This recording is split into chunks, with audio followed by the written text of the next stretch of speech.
일생 동안 당신이 반드시 읽어야 될 100권의 책 일당백 43번째 시간 2부가 시작됐습니다. 오늘 43번째 시간에는요.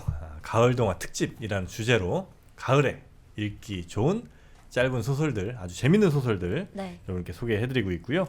1부에서는 저희가 뭐 라쇼몽 그리고 뭐 덤불숲 이런 책 그리고 서머셋 모험의 만물박사. 만물박사, 네. 미스터 노월 네. 예, 이것도 소개를 해드렸습니다. 자, 2부에서는 또 어떤 재밌는 책들이 우리를 기다리고 있을지. 네. 2부에서는 네. 투르겐 F의 첫사랑은 좀 나중으로 돌리고요. 네. 네. 아, 첫사랑 나오는군요. 네. 여기 또 재밌는 소설 하나 먼저 네. 읽고 가시죠. 뭐. 어떤 거죠? 그 맥스 슐만이라고 아주 유쾌한 글을 쓰시는 분인데요. 맥스 슐만? 네. 어느 나라 사람이에요? 독일. 미국 소설가. 아, 그렇습니까? 네. 유대계 같습니다. 만 들어가는 거 보면 그렇죠. 슐만. 맥스 슐만의 Love is Fallacy. 사랑은 오류. Love is Fallacy. fallacy. 네네. 오류. 네, 잘못. 네. 네. 이게 정말 그러니까 저희 같은 경우가 제가 예전에 대학 다닐 때 영어 교과서에 실린 글이었거든요.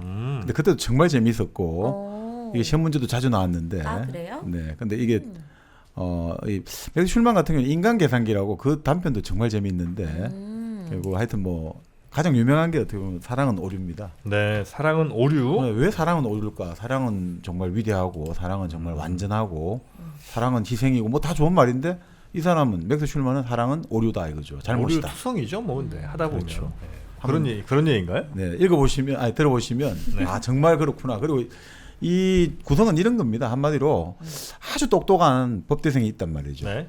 이 법대생이 있는데 자기 앞으로 향후 자기 지위라든지 자기 어떤 평판에 어울리는 아주 멋진 여성을 원하는데 일단 외모가 뛰어나야겠죠.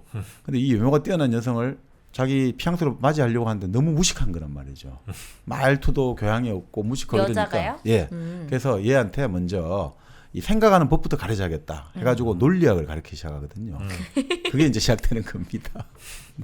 정민여 너무 감정이입하지 않깁니다. 저 많이 똑똑해졌어요. 네. 한번 들어보시죠. 네. 예, 이렇게 시작합니다. 주인공 나거든요. 네. 아주 야심만만한 법대생입니다. 나는 냉철하고 논리적이다. 나의 두뇌는 발전기처럼 강력하고 화학자의 저울처럼 정확하고 외과의사의 메스만큼이나 예리했다. 그런데 나는 고작 18달이다. 정말 세상에 대한 자신감이 넘쳐나는 거예요. 오만하네요. 오만하죠. 네. 근데 자기 기숙사 룸메이트인 피트라는 애가 있는데 이놈만큼 무식한 놈이 없다 이거죠. 그래서 참 얘를 바라볼 때 한심하다 생각했는데 얘가 어느 날 갑자기 막 끙끙 앓고 있는 거예요. 그래서 야 너 맹장염 같아. 내가 가서 의사 데려올 동안 꼼짝하지 마 하는데 걔가 영어 원제는 라쿤 코트라고 나와요. 라쿤 코트라고 말을 해요. 너구리털 코트가 갖고 싶어 하는 거예요. 그것만 있다면 나는 막 모든 걸 다 줄 수 있어. 이때 나의 머릿속에 수십 년 전에 아버지가 입고 다녔던 너구리털 코트가 고향집에 있는 게 떠오르는 거예요. 그런 다음에 딜을 제안하는 거죠. 너 무엇이든 다 줄 수 있다고? 무엇이든 다 줄 수 있어 라고 하는 거죠.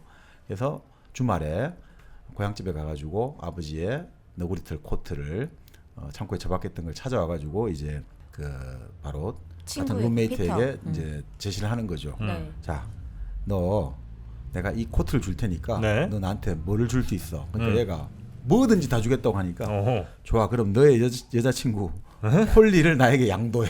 와, 시대 정신에 참 안 맞을 수 있겠습니다만 그때 당시에. 그때 뭐 이건 뭐 한 20세기 중반이니까요. 네. 자, 그래서 좋아. 그래는 이루어졌다. 이루어졌어. 네. 그래서 다음날 저녁 나는 폴리와 첫 데이트를 했다. 여자 이름 폴리예요. 폴리예요. 네. 여자는 또 해 그 데이트를. 네, 네. 근데 이 여인에게 저녁 식사를 사줬는데 첫 마디가 뭐 이렇게 나와요. 뭐 영어로는 shit로 나왔나 보죠. 한국 번역으로는 젠장. 저녁 한번 정말 맛 좋다 이런 식으로 이야기하는 거죠. 아, 그런 다음에 극장에 데려갔는데 영화를 보고 나서 끝내주는 영화구만 이렇게 하고 집으로 딱 이제 데려줬단 말이죠.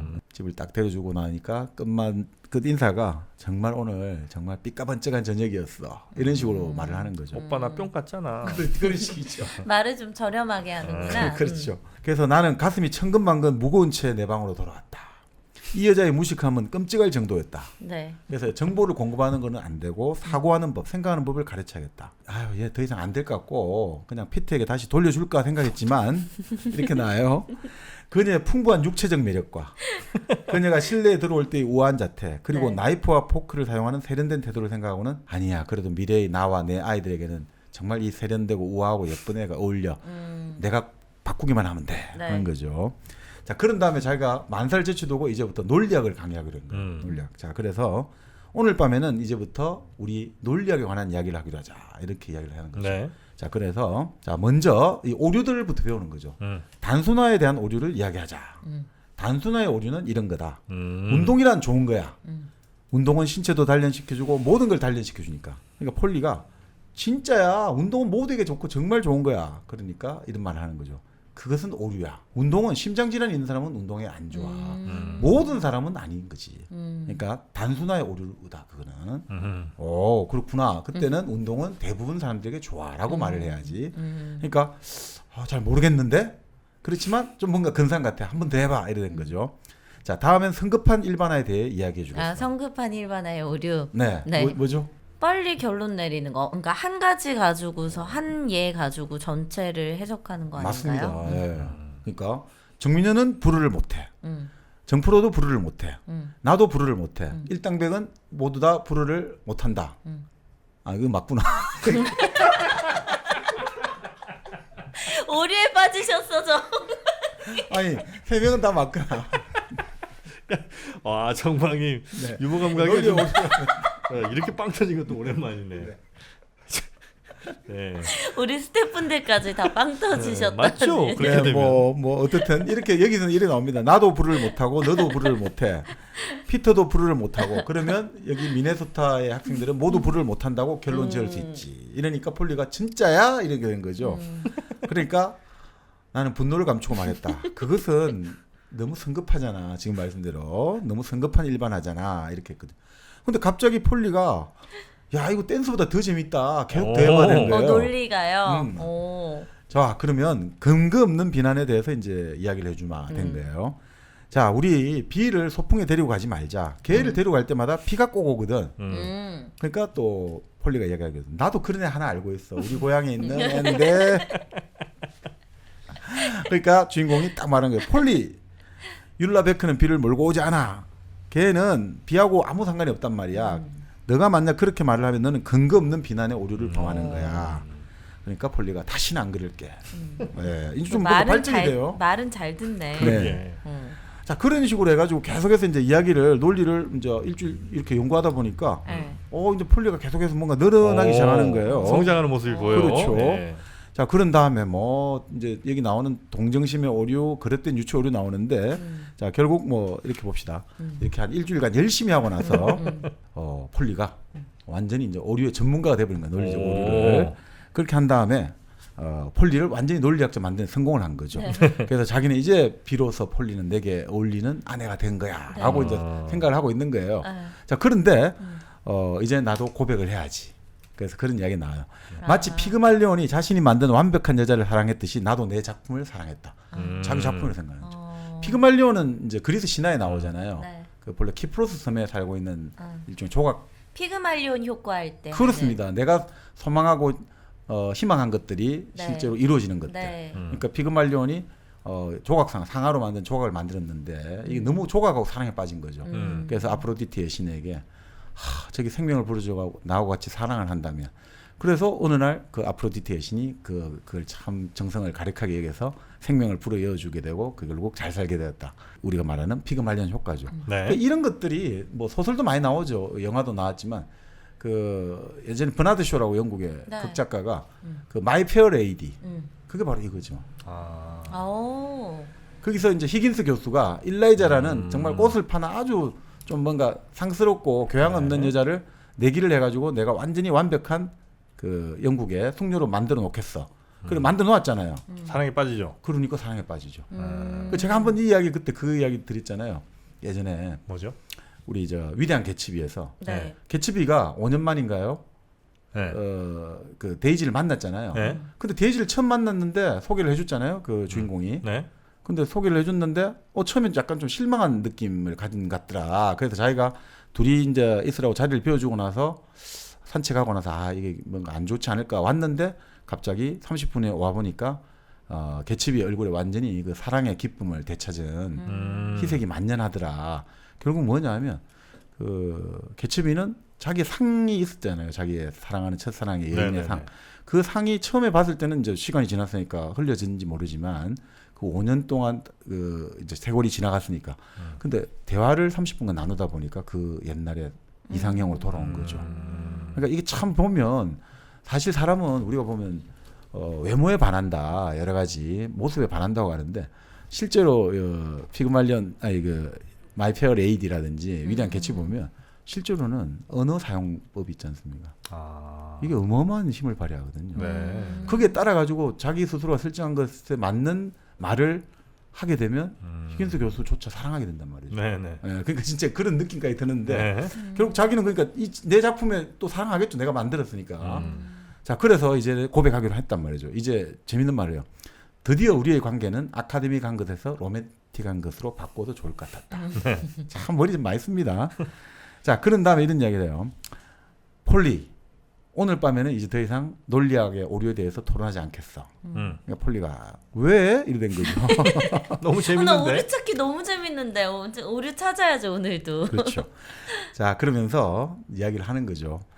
야, 우리 그동안 일주일 가까이 같이 보내지 않았니? 정말 우리 서로 잘 지낸 것 같아. 우리는 정말 잘 어울리는 사람들이라는 게 분명하지 않니? 이랬거든요. 바로 성급한 일반하고 성급한 일반의 오류네.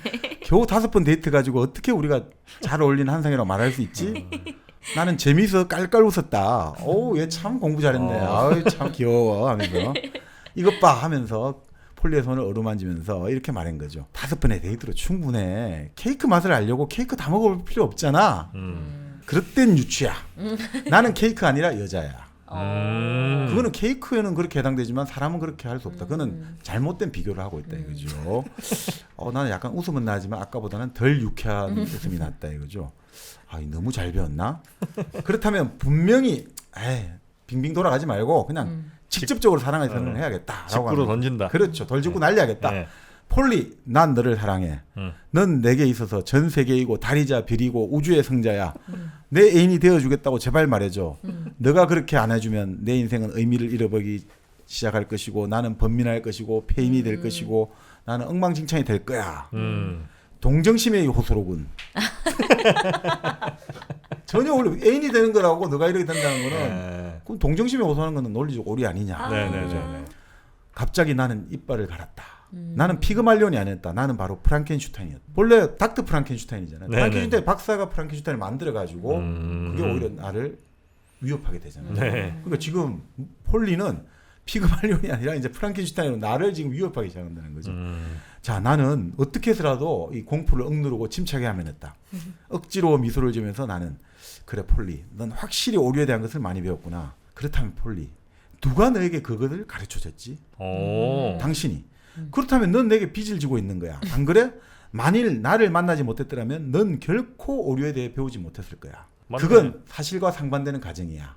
어? 사실과 상반되는 가정이다 이거죠. 그거는 예를 들어 가지고 키리 부인이 없었더라면 라듐은 발견하지 못했을 거야 하고 똑같은 거죠. 시간이 지나면 누군가는 라듐을 발견할 수 있을 거지 반드시 키리 부인이 아니더라도 그러니까 이것은 전혀 사실과 상반되는 가정이다 이거죠. 네. 내가 어떻게 살아가다 보면 또 다른 누군가에게 논리학 수업을 받을 확률이 배제한다 이거죠. 그래서 사실과 상반되는 가정 전제가 잘못됐다. 빈틈이 없네 이제. 그렇죠. 나는 눈썹에서부터 땀을 흘리기 시작했다. 눈썹에서 땀이 나. 눈썹에서. 신 목소리로 이렇게 말했다. 그 모든 것들을 문자 그대로 받아들여서는 안 돼. 말하자면 논리적 오류들은 그냥 강의실에서 통하는 거야. 학교에서 배우는 것들이 실생활과는 아무런 상관이 없다는 거 잘 알잖아. 이게 무슨 오류죠? 이제 슬슬 자승자박의 오류로 가는 거 아닙니까? 그러니까 이거 바로 단순화의 오류죠. 네. 그렇잖아요. 운동은 모두에게 좋다고 똑같은 거죠. 학교에서 배우는 거는 실생활하고 아무런 관련이 없다. 이게 단순하죠. 네. 나는 더 이상 참을 수 없었다. 황소처럼 울부짖으면서 내 애인이 되어줄 거야 말 거야. 폴리는 난 못해. 왜 못해? 왜냐하면 오늘 오후에 나는 피터 벨로우에게 다시 애인이 되어주기로 약속했기 때문이야. 어?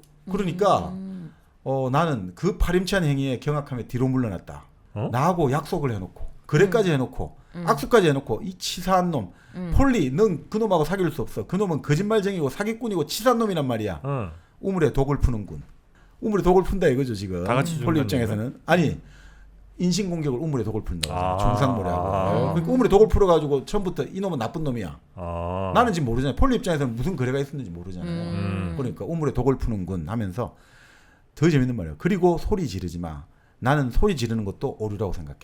이게 결정점 같습니다. 모든 오류의 끝판왕은 고함이라는 거죠. 목소리를 높이는 그게 가장 큰 논리적 오류다. 그래서 나는 목소리를 가다듬고 말했어요.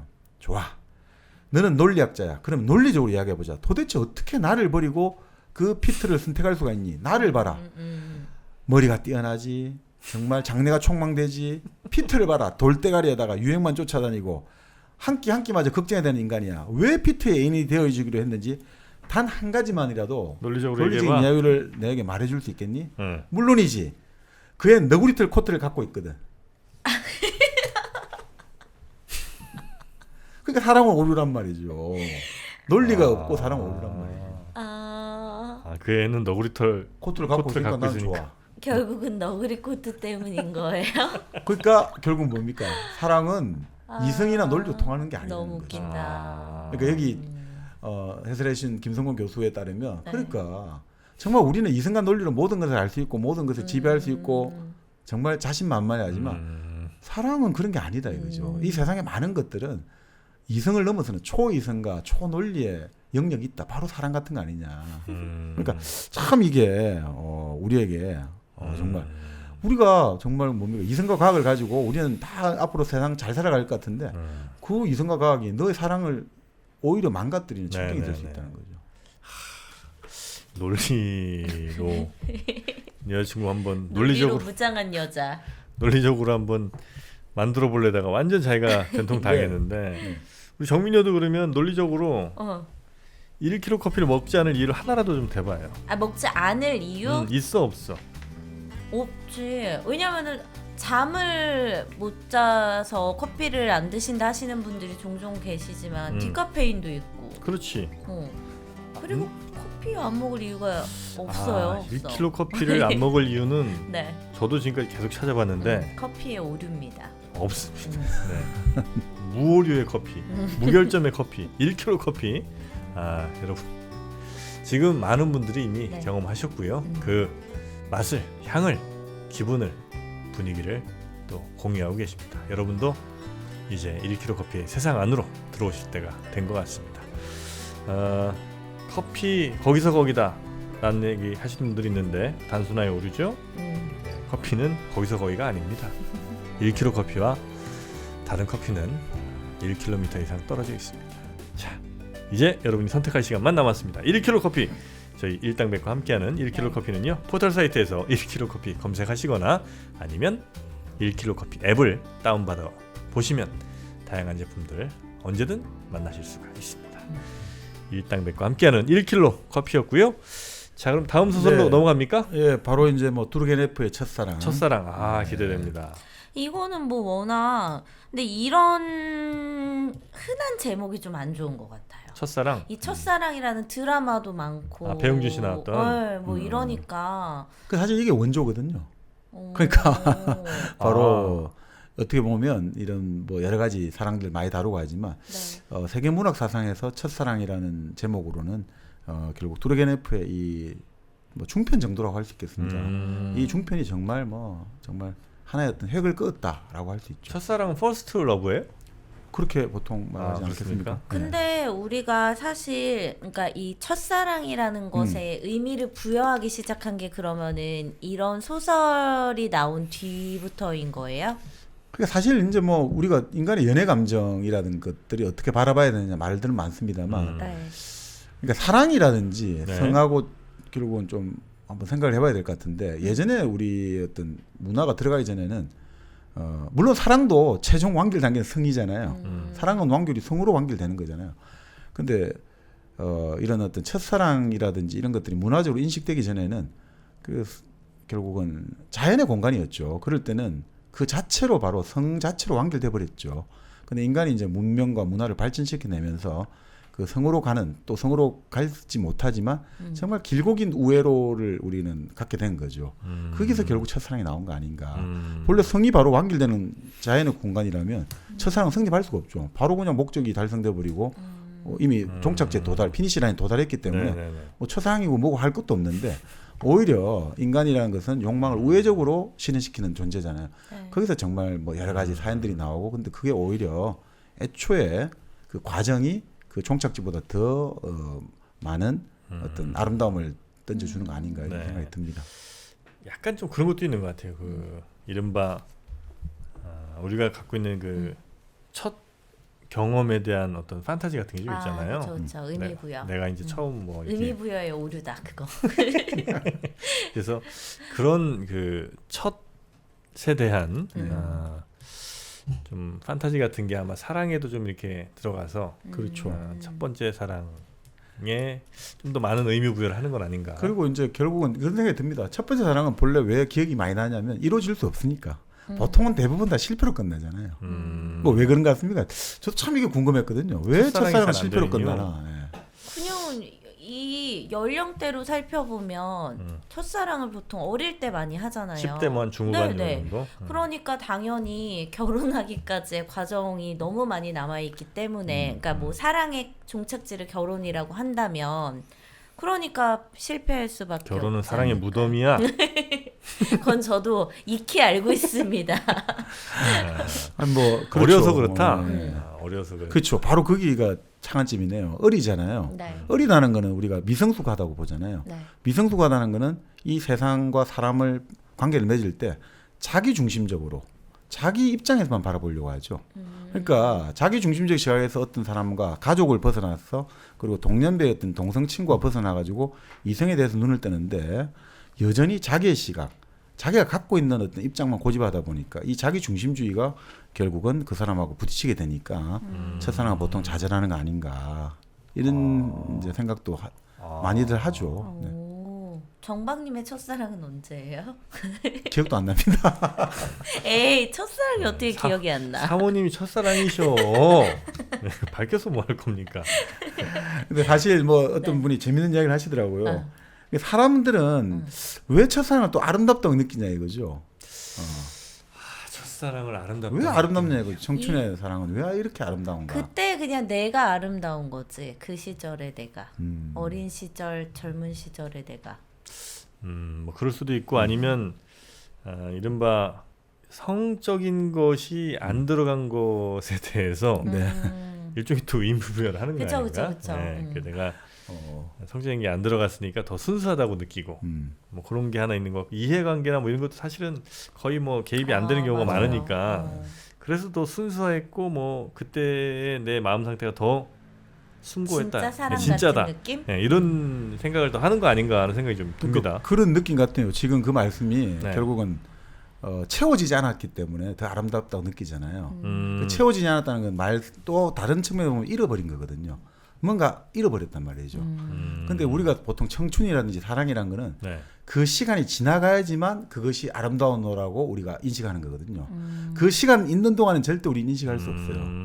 우리가 젊었을 때는 젊음을 통과한 동안은 이게 젊다는 것 자체를 의식할 수가 없거든요. 네. 근데 지나고 나니까 정말 그때가 좋았지. 오. 그렇게 된단 말이에요. 그러니까 인간의 비극은 어떻게 보면 누가 그런 이야기를 하시는데 결국은 상실을 통해서만이 그것의 아름다움을 뒤늦게 인식한다는 것. 그것이 바로 인간의 비극이고 첫사랑이야말로 좀 그런 거 아닌가. 이렇게 이제 감상적으로 네, 진행하는 네, 네. 분도 있죠. 우리 정민현은 언제예요?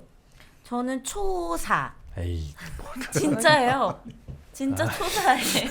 그거는 좋아하는 왜요? 거는 많잖아요. 아, 사랑이었다니까요. 그거는 이제 이렇게 얘기도 나오는데 나중에 네. 이게 잘 보셔야 되는 게 이 성이 미분화된 상태거든요. 어릴 때는 네. 보통 물론 이제 요즘 뭐 충분히 좋아할 수 있고 하지만 네. 그 성이 미분화된 상태에서 그 사랑의 감정이라는 게 보통 어떻게 보냐면 이 대상이 이제 그 내 속에서 어떤 무조건 뭔가 좋다 이런 게 아니라 막연하지만 뭔가 묘한 어떤 성적 욕망. 두근거림 그렇죠. 그런 이제 의식이 되기 시작해야 되거든요. 당연하죠. 왜 저의 사랑을 폄하하십니까? 그만 아니고. 사랑 맞아요. 저는 왜냐하면 초등학교 2, 4학년 때 느꼈던 이 감정을 그 이후에 다른 만났던 남자들에게서는 별로 느껴본 적이 없어요. 이때만큼 강렬한 이 감정을. 그게 어쩌면 또 기억의 왜곡일 수도 있어요. 아. 네, 내가 초사 때 그렇게 느꼈다고 지금 이제 생각을 하지만 네. 어쩌면 그 당시에는 그 감정이 아니었을 수 있다는 겁니다. 왜 이렇게 내 감정을? 초사는 아니었으면 좋겠어. 최소한 중2는 돼야지. 왜요? 아니 근데 초등학교 4학년 때 여자 친구들은 좀 성숙될 수도 있고. 아니, 물론 이제 남자보다 네. 좀 더 빠르긴 하지만 네. 그래도 이제 절대적인 나이라는 게 좀 있잖아요. 네. 그러니까 예를 들면 초사 초사에서 제가 거의 한 중학교 때까지 이 분을 되게 좋아했었어요. 한 사람을 초등학교 때부터 중학교 때까지 계속 쭉 좋아했었고 어떻게 보면 저의 이런 사랑이라든지 남자에 대한 접근법이라든지 네. 이런 것들을 굉장히 많이 바꾸게 해준 계기가 된 사람. 바꾼다는 게 무슨 소리? 그 전에 남자 접근법이 있어서 초사 전에 그러니까 뭐냐 말도 안 되는 거잖아요. 아니, 이거는. 뭐냐면요 이게 제가 아까 그때가 어린 나이가 되게 미성숙한 나이라고 했잖아요. 네네. 그러니까 제가 초등학교 4학년 때 이 친구를 지금 생각해보면 얘는 정말 그런 거 잘 몰랐던 것 같아요. 근데 저는 진심으로 너무 좋아했거든요. 그 친구는 몇 살이었어요? 같은 동갑이었어요. 에이, 됐다. 그래서 빨리 들어봐요. 그래서 진짜 좋아해가지고 제가 엄청 들이댔어요. 막 맨날 학교 끝나고 갈 때도 뒤에 쫓아가고. 그래서 전교생이 제가 걔를 좋아한다는 걸 알 정도였으니까 안 들을래요? 아니, 나는 흠이 없다. 더 이상. 근데 그 사례 있잖아요. 아니, 근데 소나기. 그래서 소나기도 제가 저 나이잖아요. 그래서 제가 그런가요? 너무 네. 이 친구를 좋아해서 네. 이때 사랑을 실패했기 때문에 네. 그 이후로는 전 절대 남자에게 먼저 대시하지 않습니다. 아. 그때 사랑의 아픔을 겪었기 때문에 남자에게는 먼저 들이대면 안 된다라는 저의 그 원칙이 확립되기 시작했다고. 원칙인가요? 트라우마인가요? 그러니까 트라우마도 있는 거죠. 그만큼 저의 지금까지의 삶에 지대한 영향을 미치고 있다니까요. 그러니까 이제 아니 뭐 네. 소나기에 그 나오잖아요. 소나기에 소년과 소녀가 나올 때 네. 그 소년이 소녀를 의식하게 된 게 그 분홍색 스웨터를 입고 음. 그리고 자기가 이제 업어줬는데 그 뭔가 그 자국이 지지 않더라. 그때 그 참 제가 놀라게 느낀 게 부끄러움이 있잖아요. 그 소년의 느낌 그게 바로 사실은 저는 첫사랑의 시작으로 보거든요. 그러니까 우리가 그런 구도를 많이 보잖아요. 어떤 분이 그러냐 했는데 인간이 세상을 살아갈 때 단순하게 이분법적으로 바라보는 게 참 쉽거든요. 아이 아니면 어른. 근데 아이와 어른 사이에 단계가 하나 있잖아요. 뭐 청년도 좋고 소년도 좋고. 근데 요 단계를 거쳐가는 게 첫사랑이라고 생각하거든요. 일종의 통과 의례처럼. 이걸 통해야지만 이제 우리는 어른으로 나아간단 말이죠.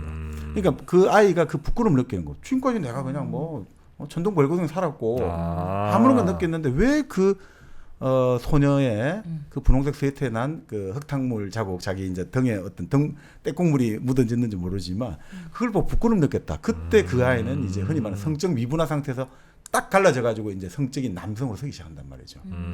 근데 그 남성 설 때 바로 당당하고 자신감 있게 못 쓰니까 그 머뭇거리고 부끄러워하고 수줍어하고 안절보지를 못하고 이게 사실 첫사랑의 그 심리 상태가 아닌가. 그거 맞잖아. 이런 심리였다고요. 그 부끄러움이 아주 키워든 것 같아요. 그러니까 원래는 그냥 뭐 대충 옷 입어도 전혀 뭐 부끄럽지 않다가 어느 순간 그 친구가 나의 뭐 좀 뭐 옷이 좀 떨어진 거를 본다든지 이런 것이 막 신경 쓰이고 그치. 그게 의식이 부끄러워지면 되고.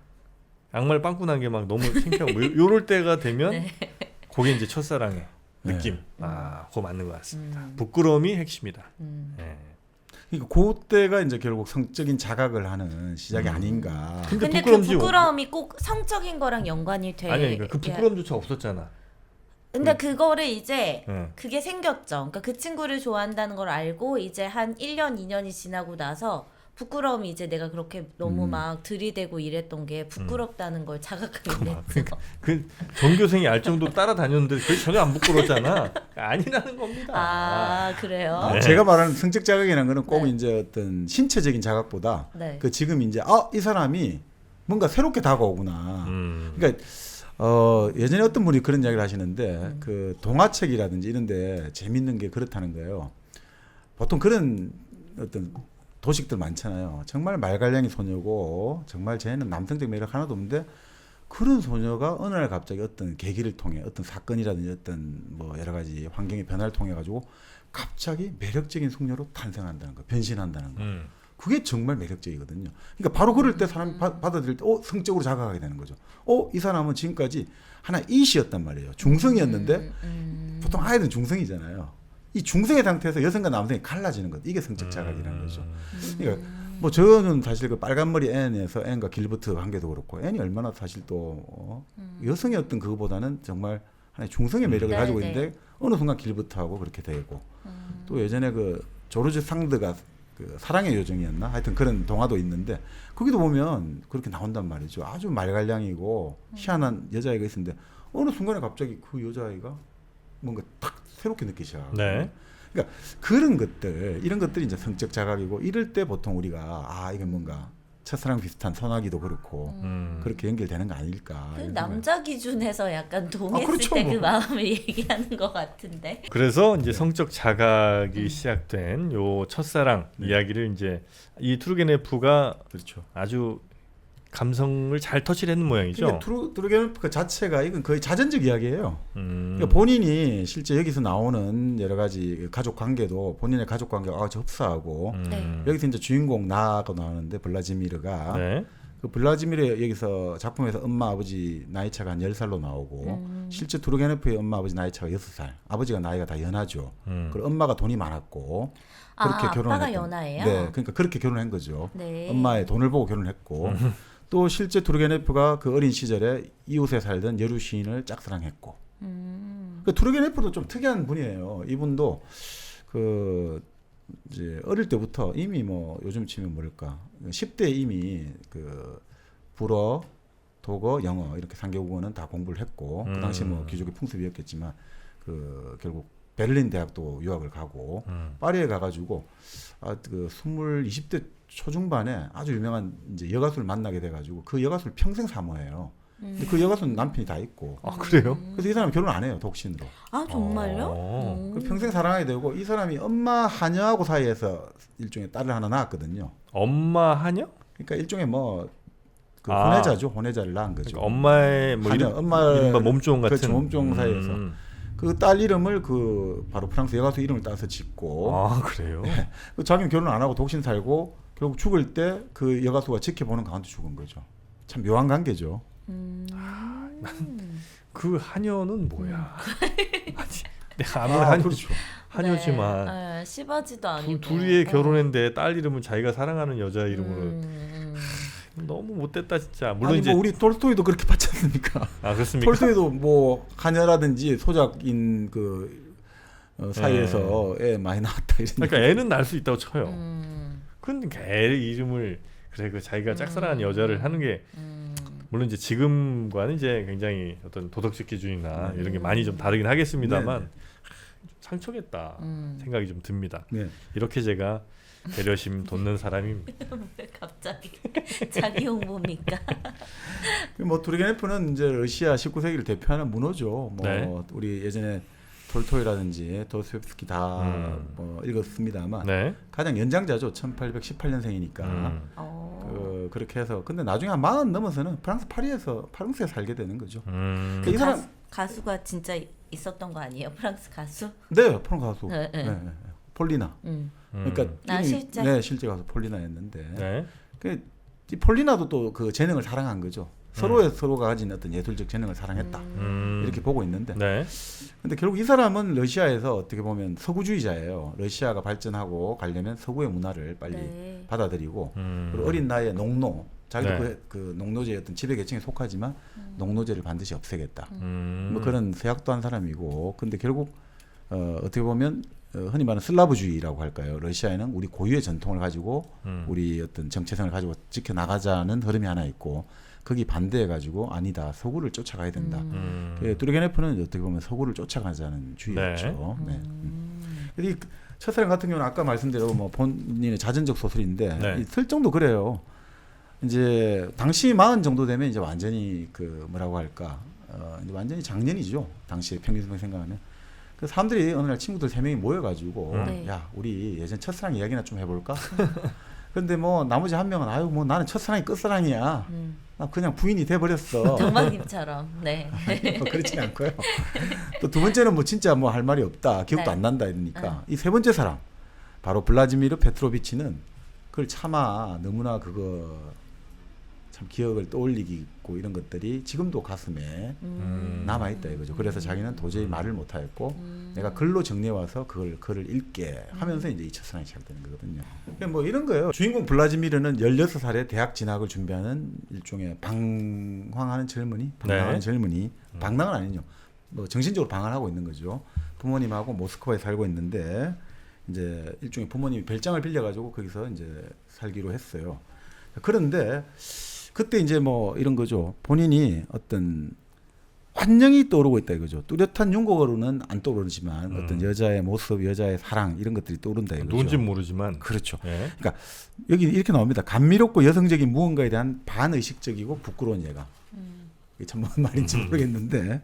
반의식적이고 부끄러운 예감. 네. 네. 자 그렇게 해가지고 딱 있었는데 어느 날 별자로 온 지 3주일 만에 정말 어여쁜 여인을 만나게 되는 거죠. 21살의 지나이다라는 여성을 만나게 되는 거죠. 지나이다? 지나이다. 공작 부인의 딸인데 이 공작 부인은 이제 쇠락한 공작 부인이에요. 네. 돈도 없고 그래서 아주 초라한 살림살이를 갖고 있는데 옆집으로 이사 온 김에 이쪽 집에 이제 좀 추근추근 되는 거죠. 네. 돈을 좀 빌려달라고. 아. 그리고 여러 가지 민원이 있는데 좀 민원을 해결해 달라 이런 식인 거죠. 근데 이 나 블라지미르 같은 경우는 그 처녀 지나이드를 보고 나서부터 이제 어떻게 하면 사귈 수 있을까? 밤이나 낮이나 이제 온통 그 생각에 빠져든 거죠. 자, 그 와중에 엄마가 마침 심부름을 보내요. 그 심부름 보내가지고 그 집에 뭔가를 갖다 주고 나서 그 지나이다와 이야기를 하게 된 거죠. 그 지나이다 같은 경우는 이제 나를 지나이다로 불러줘요. 그리고 느낀 바를 솔직하게 말해줘요. 내가 좋아요, 싫어요. 그러니까 누가 그래요? 지나이다라는 지나이다가. 오, 처녀가 당돌하네. 21살이니까. 21살이에요. 어. 그렇게 한 다음에 결국 뭐 16살 꼬마가 소년이 당연히 있는 그대로 말을 하겠죠. 그리고 뭔가 나는 이제부터 이 아가씨와 사귀게 되었다. 이런 이제 환희의 어떤 감정을 가지고 너무너무 이제 기분이 좋은 거죠. 그렇게 쉽게 이루어져.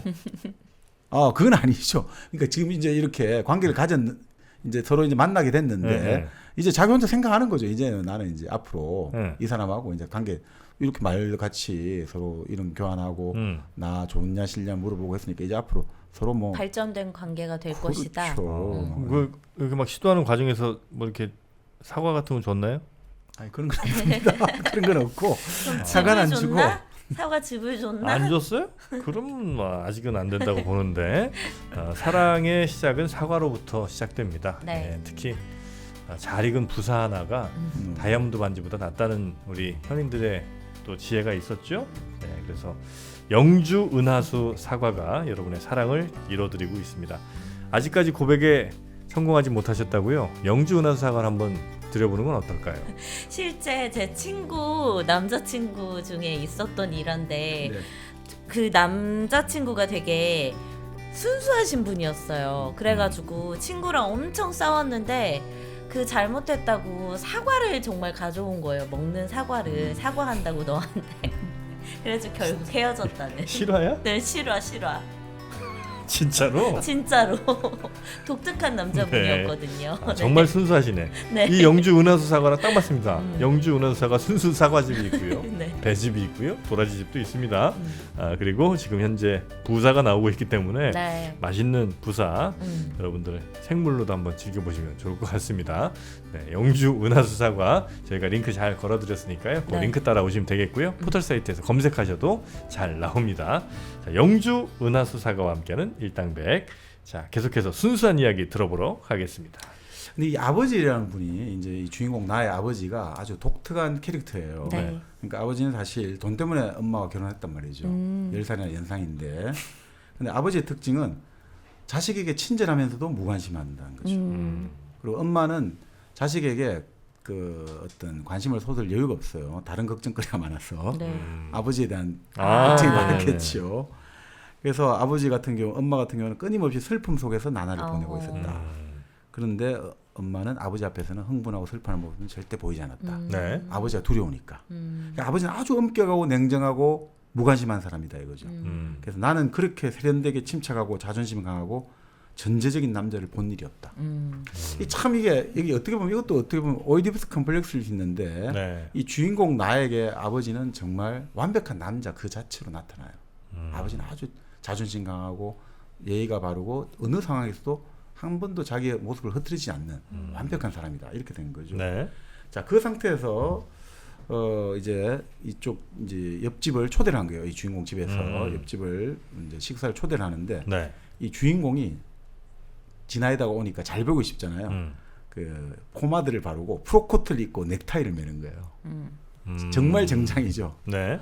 정말 프로코트를 하면 요즘은 이제 모닝코트 해가지고 뭐 좀 대체가 됐습니다만 정말 정통 예식 예복이죠. 우리 요 무릎까지 오는 코트 있잖아요. 아, 연미복 같은 거? 연미복은 이제 뒤가 이제 제비꼬리처럼 가고 네네네네. 아니면 모닝코트는 앞이 이렇게 파여 있는데 프로코트는 그냥 말 그대로 앞뒤가 다 똑같이 내려와 있죠. 아, 그렇습니까? 그게 최고인데 사실 예복입니다. 아, 그렇습니까? 프로코트에다가 실크까지 쓰면 그게 완벽한 예복이 되는 거죠. 자, 그런데 이게 그러니까 엄청나게 지금 멋을 부리는 거죠. 네. 그러니까 엄마가 그렇게 이야기하는 거죠. 너는 아직 대학생도 아니고 도대체 지금 뭐 하는 거냐 하면서 그냥 재킷이나 바꿔 입어 이렇게 된 거죠. 그게 너무 오버한 거지. 그래서 이제 아버지하고 다 이제 같이 식사를 하는데 네. 이 공작 부인은 뭐 참 이게 뭔가 아쉬운 게 많으니까 여러 가지 좀 아쉬운 소리를 늘었는데 이 네. 딸 지나이다는 정말 꼿꼿하고 아주 엄격하고 뭔가 자존심이 엄청 센 거죠. 그러니까 엄마가 별로 마음에 안 드는 거죠. 쟤까짓게 뭐라고 이렇게 되는 거죠. 자, 그 상태에서 이제 뭐 여기 주인공은 이제 계속해서 그 옆집으로 놀러 가는 거예요. 네. 그 옆집으로 놀러 가니까 그 옆집에는 이 지나이다를 사모하는 일군의 무리들이 계속해서 몰려오는 거죠. 뭐 항상 미녀는 외롭지 않으니까. 네네. 자, 근데 이 주인공 입장에서는 이제 아버지에 대한 것들 여러 가지 이제 그쪽 사람들과 놀러 다니면서 그 아버지에 대한 게 계속 나와요. 그러니까 아버지가 가지고 있는 영향력이라고 하는 것들. 그러니까 아버지는 공부에 대해 관심도 없고 아들에 대해서 모욕을 주는 법도 없어요. 그러니까 참 아버지는 아들에게 정중하기까지 하다 이거죠. 저는 이건 참 아버지의 어떤 그 대목인데 한번 우리 영진 씨가 네, 한번 좀 읽어드리겠습니다. 여기서부터 뭐 여기까지 한번 읽어주시죠. 아버지는 어디까지나 나의 자유를 존중해 주었고 이런 표현을 할 수 있을지 모르지만 아버지는 내게 정중하기까지 했다. 단지 아버지는 나를 곁에 가까이 오지 못하게 했다. 나는 아버지를 좋아했고 또 아버지에게 매료되어 있었다. 내 눈에는 아버지가 전형적인 남성으로 보였던 것이다. 아, 날 밀어내는 아버지의 손을 끊임없이 느끼지 않았더라면 나는 아버지에게 아주 강한 애착을 느꼈을 것이다. 그 대신에 마음이 내킬 때면 아버지는 불과 말 한마디나 손짓 하나로 순식간에 한없는 신뢰감을 내 가슴속에 불러일으킬 수 있었다. 그러면 내 마음의 문은 열리고 나는 영리한 친구나 관대한 스승을 대하듯이 아버지를 상대로 열심히 짓거려 댔다. 그러나 아버지는 갑작스럽게 다시 나를 버리고 만다. 아버지의 손이 다시 부드럽고 상냥하게 그러나 나를 옆으로 밀어내는 것이다. 이런 느낌 느끼면 참 아들은 힘들겠다. 항상 짝사랑 같기도 하고. 아버지를 너무 존경하고 아버지를 좋아하는데 항상 어느 정도 밀어내고 네. 그래서 이제 좀 아닌가 싶으면 또 아버지는 항상 멋있는 모습으로 나를 그렇죠. 대하고. 그러니까 아버지가 전제군주죠. 나는 완전히 노예고. 네네. 이런 대목이 나와요. 언젠가 한 번은 네. 단 한 번뿐이었다. 아버지가 너무나 부드러운 손길로 나를 애모해 주어서 나는 하마터면 울음을 터뜨릴 뻔했다. 손을 한번 쓰다듬어 줬겠죠. 근데 그 손길에 자기는 울음을 터뜨릴 뻔했다. 참 이런 것들. 근데 이 아버지가 아들에게 좋은 말을 많이 남겨줘요. 결국 딴 사람 손에 자신을 맡기지 마라. 자신은 자신에게 속해야 된다. 여기에 인생의 모든 것이 있는 거야. 이게 참 멋있는 말이죠. 아들에게 줄 수 있는 최고의 말은 결코 딴 사람 손에 너 자신을 맡기지 마라. 여기에 인생의 모든 진리가 다 들어가 있다. 나중에 아버지가 지금 말씀드린 그런데 그런 죽기 직전에 마지막 그 유언이 된 편지를 남기거든요. 네. 아들아, 여인의 사랑을 조심하거라. 그 황홀과 그 독을 이런 이야기를 해요. 아들아, 여인의 사랑을 조심하거라. 뭐 이렇게 나오는데. 자, 어떻든 결국 아버지는 뭐 어떤 사람이냐? 그 아버지는 뭐 여러 가지 자존심 강하고 의지도 좋고 뭐 아주 우아한 사람이지만 내 아버지는 우선 무엇보다도 살고 싶어 했다. 이게 참 멋있는 말이야. 살고 싶어 하는 사람이었다. 그리고 그렇게 살았다. 어쩌면 아버지는 자신이 인생이란 것을 오래 누릴 수 없다는 걸 예감했는지도 모른다. 아버지는 42살에 세상을 떠나고 말았다. 그래서 아버지는 살고 싶었고 살고 싶어 하는 사람은 끊임없이 사랑을 하고 싶어 하겠죠. 살아있다는 걸 느껴야 되니까. 네네네. 자, 그러면서 이제 결국 뭐 지나이다하고 여러 가지 놀기도 하고 계속 집을 드나들다 보니까 사랑의 열정이 이제 시작된 거죠. 네. 사랑의 열병이라고 해야 될까. 그러니까 참 재밌는 말 하는데 나는 지나이다의 손 안에서는 마치 말랑말랑한 밀랍과도 같은 존재였다. 만드는 대로. 예, 사람은 결국 더 많이 사랑하면 지는 거잖아요. 네. 그러니까 그런 느낌이죠. 그리고 참 지나이다가 그런 걸 잘 알고 있다 이거죠. 자기의 어떻게 보면 특권이라고 해야 될까. 사람들이 모두 다 몰려와가지고 자기를 칭송하고 그러면서 이 이야기도 해요. 나는 내가 위에서 내려다보아야 하는 그런 남자를 사랑할 수는 없어요. 나는 내가 위에서 내려다보아야 하는 그런 남자. 내게는 나를 정복할 수 있는 사람이 필요해요. 그런데 그런 사람하고는 맞닥뜨릴 것 같지 않으니 참으로 다행한 일이죠. 난 누구의 손아귀에도 잡히지 않을 거예요. 절대로. 나중에 잡히죠. 근데 자 그렇게 가다가 네. 결국은 이 지나이다가 사람들이 보니까 뭔가 변화가 온 것 같다 이거죠. 지나이다의 모습에서 지나이다의 말에서 네.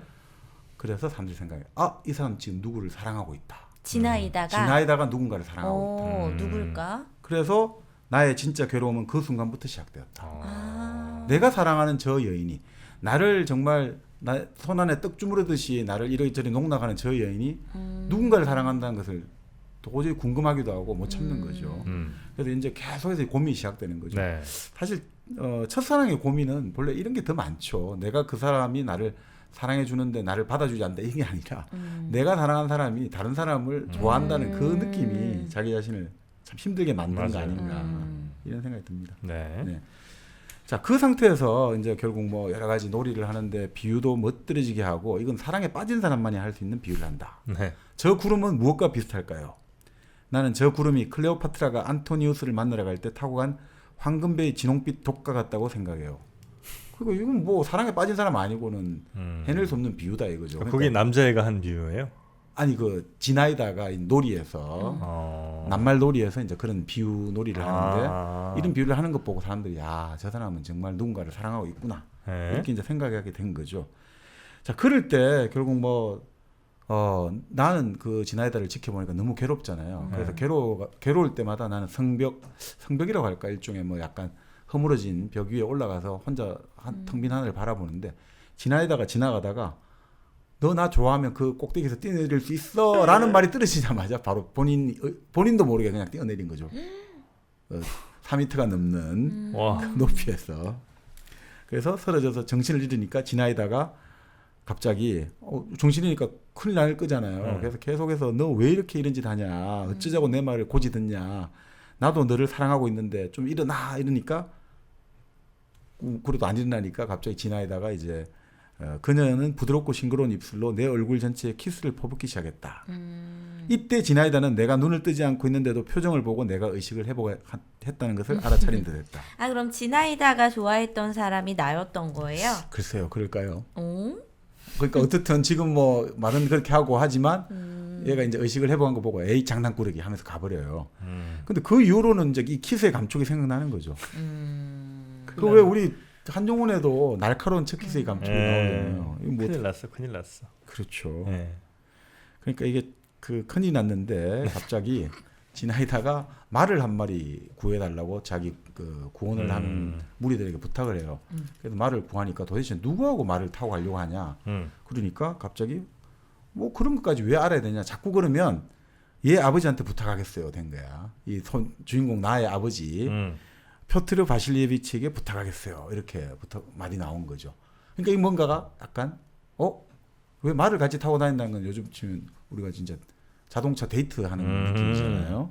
아버지랑 지나이다가 설마? 글쎄요. 지금 구도가 이렇게 가고 있잖아. 에이 설마.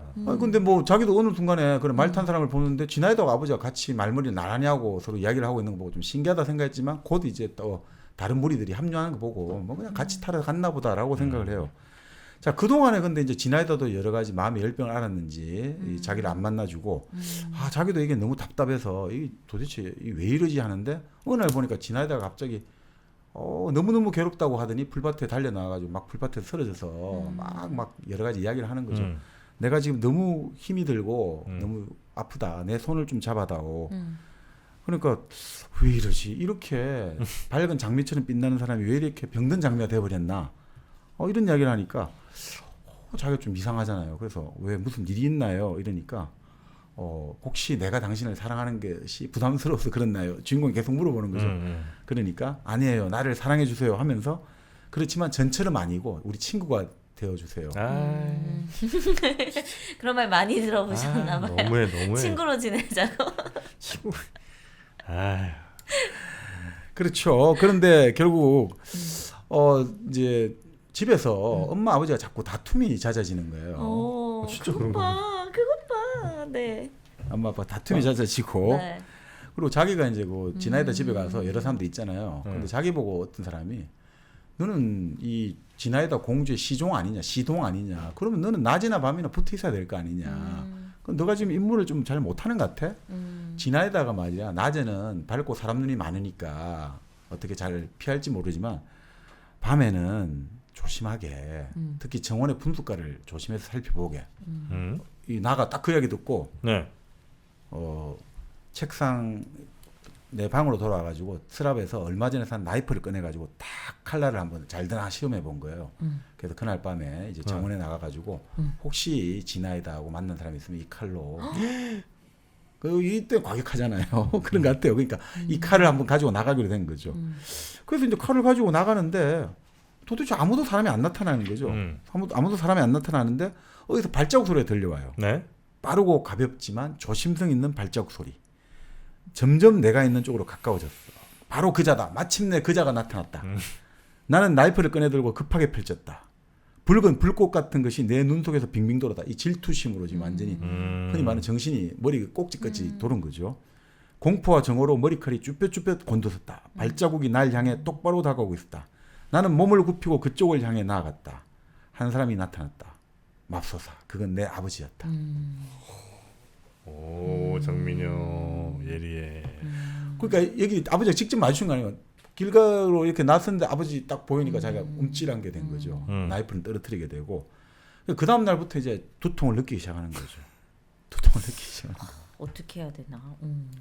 이게 참 딜레마지 않습니까? 그러니까 이제 그 지나이들을 만나니까 우리 친구예요 하면서 자 내가 지금 바쁘니까 우리 저 도시에서 유년 사관학교 다니는 내 남동생하고 좀 친구를 해줘요. 이렇게 하는 거야.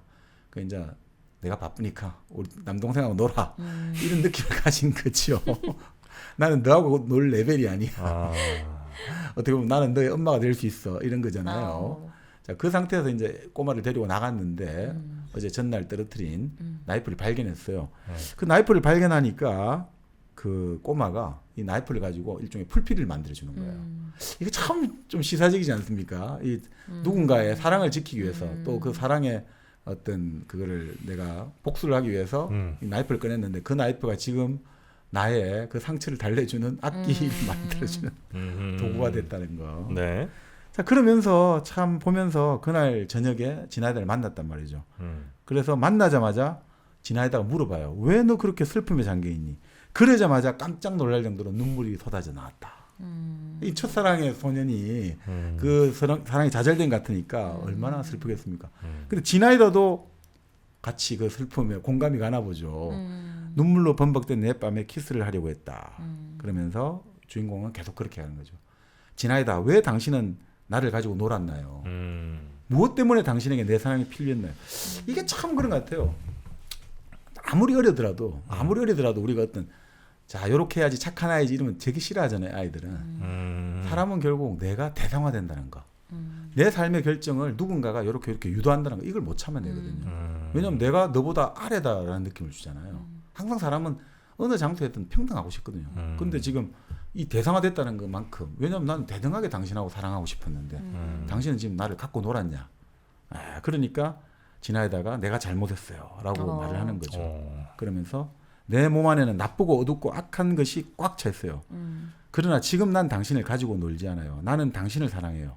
내가 얼마나 당신을 사랑하는지 당신은 상상도 못할 거예요. 그런데 당신은 대체 무엇을 알고 있다는 거죠?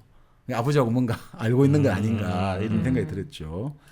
자, 그 다음 이후로 그날 밤에 이제 실패로 끝난 염탐 이후로 일주일 동안 참 내 심경의 변화가 여러 가지 막 휘몰아치는 거죠. 네. 희망과 기쁨과 번뇌가 막 휘몰아치는 거죠. 네. 참 이런 것들, 이런 질풍노도라고 해야 될까요? 이런 어떤 것들, 이런 게 참 가슴이 아픈 첫사랑의 보통 추억들이죠. 네. 자, 그 상태에서 이런 고뇌를 오래 하다가 어느 날 저녁을 먹으러 들어왔는데 엄마도 없고 아빠도 없고 아무도 없는 거예요.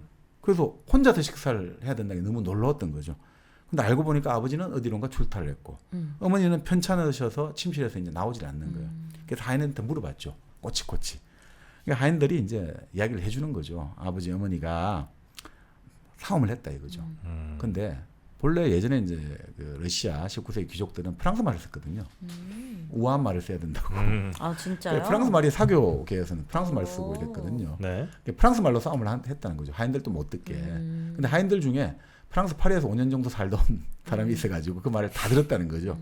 결국 그 싸움 분란의 원인은 진아이다였던 거죠. 진아이다였던 맞네. 거죠. 결국 엄마는 그 옆집 처녀 행실도 나쁜데 왜 당신이 그런 처녀하고 불장난하느냐. 당신 나이가 어떻게 되는데.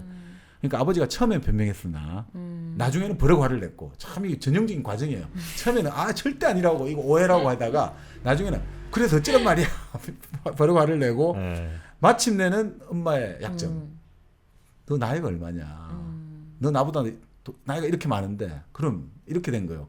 그러니까 어머니는 울음을 터뜨렸고 그럼 또 어머니는 공격을 뭐냐면 나는 걔 엄마한테 돈 많이 빌려줬거든. 이렇게 또 문제를 끄집어내고 그리고 딸에 대해서까지 이제 악평을 늘어놓는 거죠. 그래서 아버지가 발끈해가지고 엄마한테 아주 위협까지 했다 이거죠.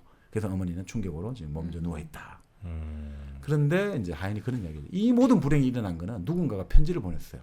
어머니에게. 무슨 편지요? 아버지와 지나이다 사이가 심상치 않다. 당신 남편 단속 잘해라. 알고 보니 지나이다를 쫓아다니던 아주 구원자 중에 한 명인데 그 나쁜 사람이죠. 네. 자, 그런 다음에 네. 참 나는 이 어떻게 해야 될지 모르겠는 거예요. 물론 이제 아들 입장에서는 엄마의 편을 들어야 된다 생각하는데 아버지를 원망할 생각이 조금도 안 일어나는 거죠. 질투가 이제 안 나요 아빠한테? 네. 그러니까 그냥 내가 알게 된 것은 내 힘으로 어쩔 수 없는 것이었다. 그러니까 그는 뭔가 끝장난 느낌인데 나는 근데 아버지를 미워한다는 마음조차도 안 일어나는 거죠. 자, 그래서 다음 날 어머니는 이제 우리 시내로 이사 갈 거야. 여기 이제 벗어나서 시내 이사 갈 거야라고 하는 거죠. 그리고 아침에 아버지가 어머니하고 이제 오랫동안 이야기를 나누고 그 어머니는 이제부터 식사를 하기 시작한 거죠. 이제 뭔가 정리됐다 이런 느낌 같아요. 자, 그 상태에서 이제 그 공작 부인 집을 찾아가 가지고 간다고 작별 인사를 나누고 진아에게도 이제는 우리 다시 만나지 못할 겁니다. 마지막 고별 인사를 하는 거죠. 진아이다는 빤히 바라보면서 나를 나쁘게 생각하지 말아주세요. 나는 그렇게 고약한 여자는 아니에요. 이제 알고 있다고 생각하는 거죠. 그러면서 결국 나는 당신이 나를 나쁘게 생각하는 걸 알고 있지만 절대 그런 여자는 아니에요. 라고 나를 좀 그렇게 알아달라고 당부를 하고 주인공은 그런 이야기하죠. 내가 어떻게 당신을 나쁘게 생각할 수 있냐고 그렇게 이야기하고 서로 헤어지는 거죠. 참 이게 그런 것 같아요. 이 소녀는 그런 이야기를 하는 거죠. 당신이 무슨 짓을 하고 날 아무리 괴롭혀도 난 죽는 날까지 당신을 사랑하고 사모할 거예요. 그러자 그녀는 나에게 몸을 돌려서 키스를 퍼부었다.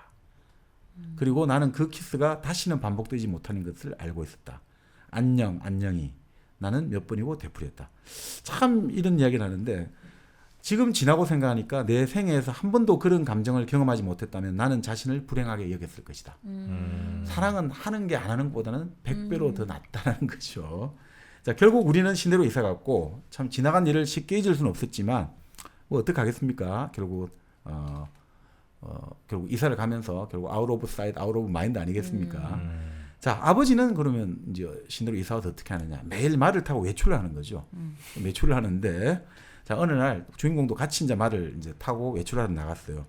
근데 아버지가 잠시 자기에게 말을 맡기더니 그 말 안정에 내려가지고 잠시 갔다 올 테니까 이 말 좀 잡고 있으라. 자, 그래서 아빠는 그러면 엄마랑 나랑 같이 이사를 간 거예요? 그렇죠. 그래서 매일 말을 타러 나갔는데 네. 그는 어느 날 주인공하고 같이 나갔다가 아들하고 같이 말을 타러 갔다가 잠시 좀 여기 말 좀 고삐 잡고 있으렴 내가 갔다 올 테니.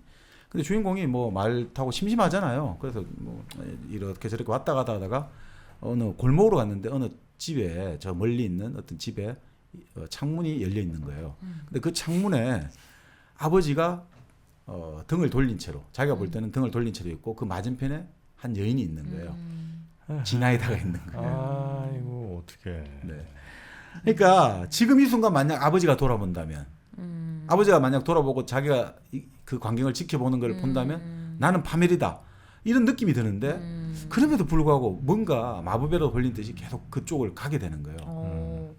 도대체 아버지와 지나이다가 무엇 때문에 만나서 무슨 이야기를 하고 있을까?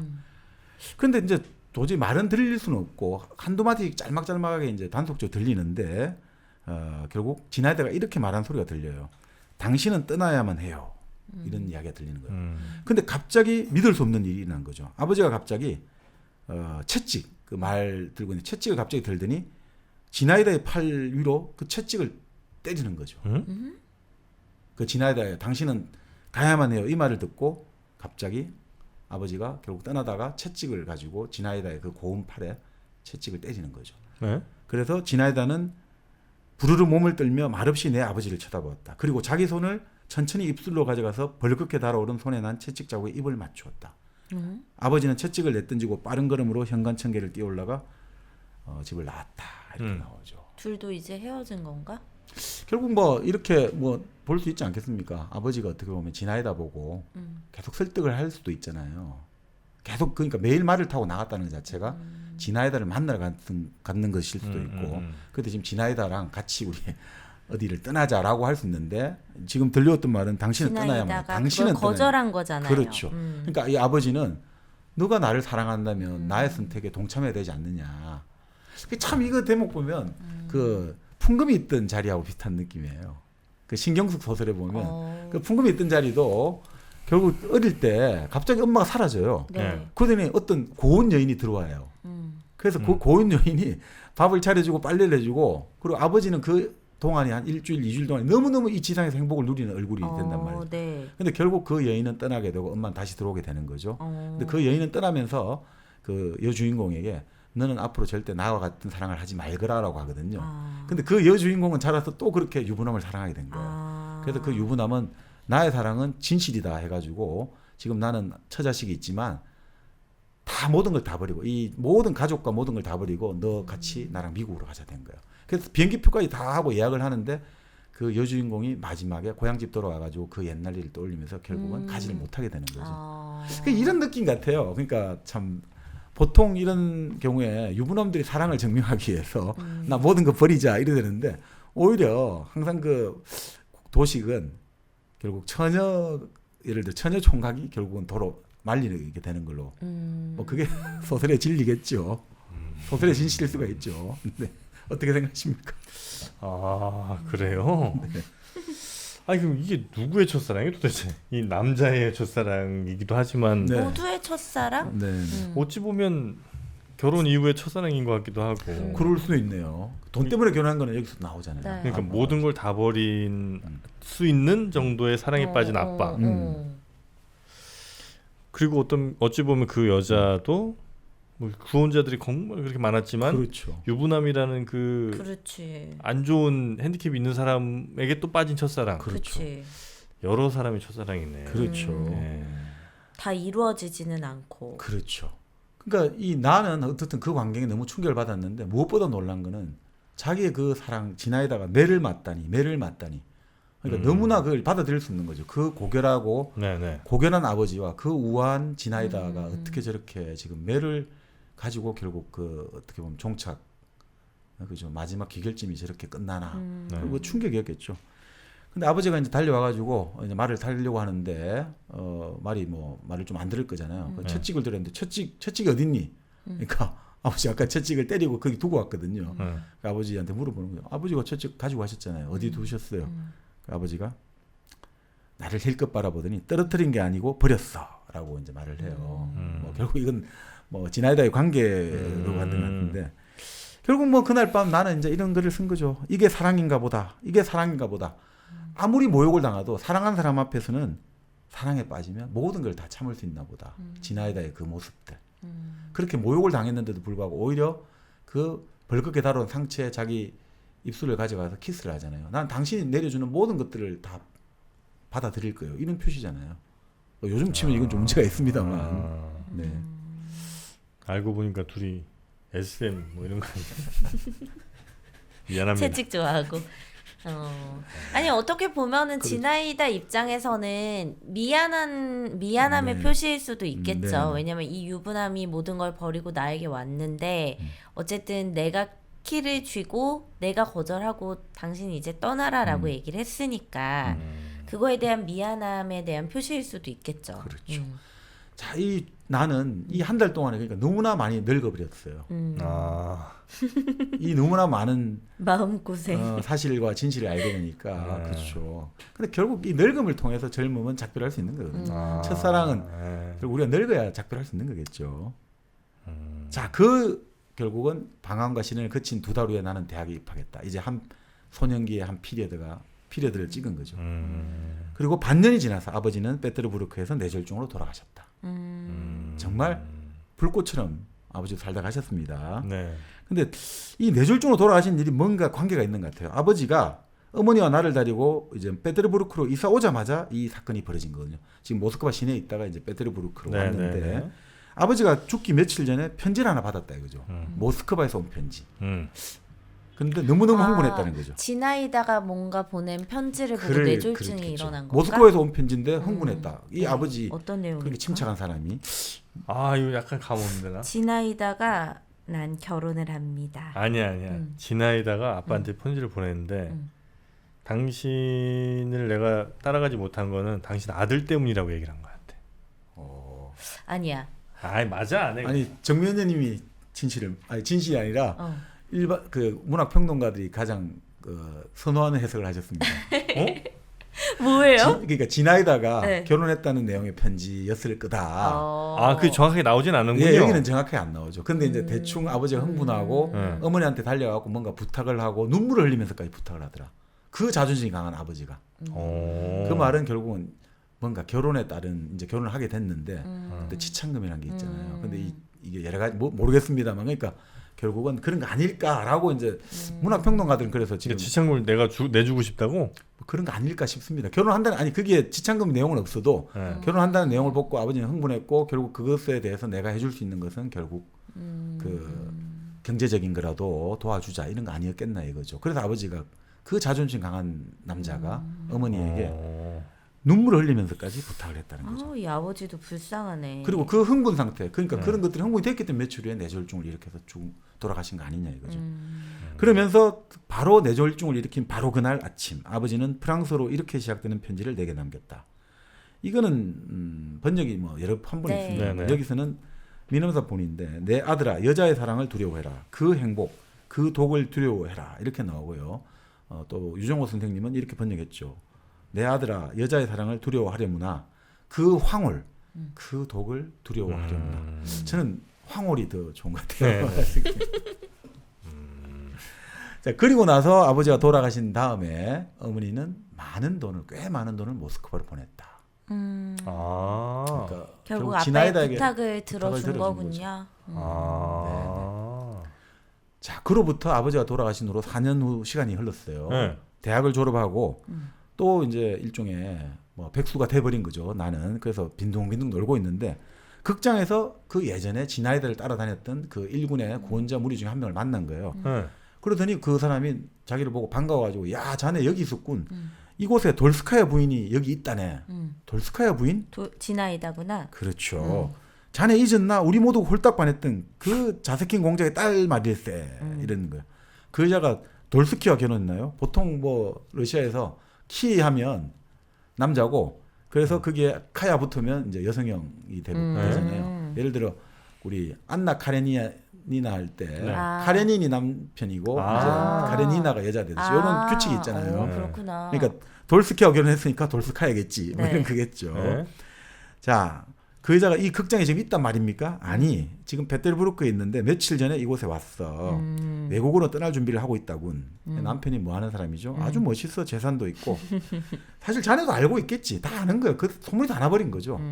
그 사건 이후 뭐 자네 알겠지 하면서 의미심장한 미소를 짓는 아빠랑 너 아버지하고 섬식이 나가지고 모르는 사람이 없어. 이 동네 그 동네 소문이 다 났어.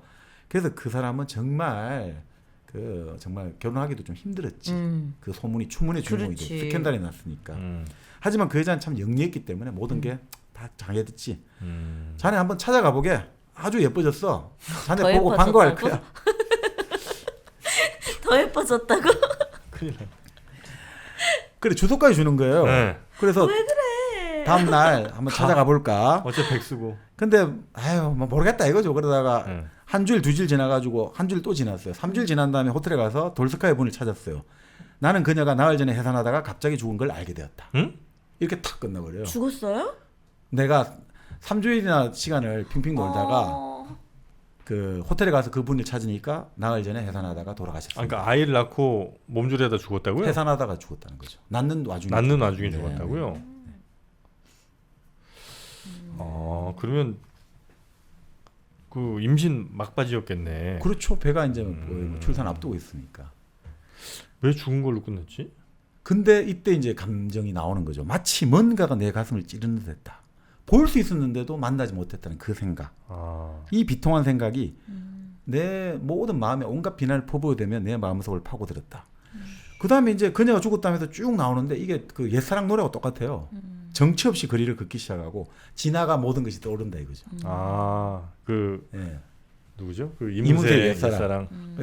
그게 첫사랑이 깨어지고 나서 느끼는 심정은 이 책을 봤는지는 모르지만 다 비슷한 것 같아요. 정치 없이 거리를 걷게 되고 지나간 모든 것이 떠오르기 시작한다. 서성이며 그렇지. 감동 파괴범. 자 그러면서 이게 네. 정말 여러 가지 상념이 교차를 하는데 저는 이 대목이 이 소설에서 우리가 아까 청춘을 말했지만 이 청춘에 관한 가장 아름다운 하나의 어떤 찬사가 아닌가.